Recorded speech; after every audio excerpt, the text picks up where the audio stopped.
世衛就建議每一個成年人每日應該攝入嘅一個膳食纖維量大概就喺25克到35克左右，大概就係5捧咁嘅量。我估好多人都食唔夠咧。所以今日我哋就食多啲蔬菜，教大家做個溫沙律。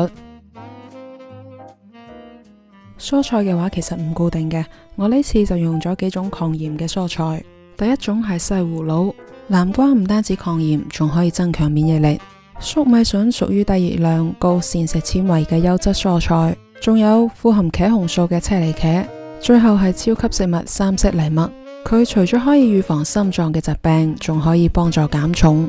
藜麥表面嘅皂苷會阻礙體內營養嘅吸收，所以要提前用清水浸泡4到7個鐘去除佢嘅。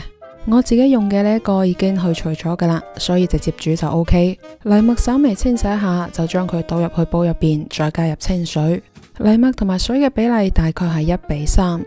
煲入邊50克嘅藜麥就加150克嘅水，然後大火煮滾之後轉細火，煮12到15分鐘就煮好噶啦。南瓜切皮之後，同埋其他嘅蔬菜一齊切塊，再加油、黑胡椒同埋鹽攪拌均勻。等油包裹住蔬菜嘅表面，蔬菜放入去烤盤入邊，180度烤20到25分鐘。烤蔬菜嘅時候，我哋嚟調個醬汁，碗入邊倒入左邊嘅調料，攪拌均勻。冇蘋果醋原漿嘅話，可以用白醋又或者係檸檬汁替代。想醬汁更加均勻，就可以放入料理機打10零秒。呢個時候藜麥都煮好噶啦。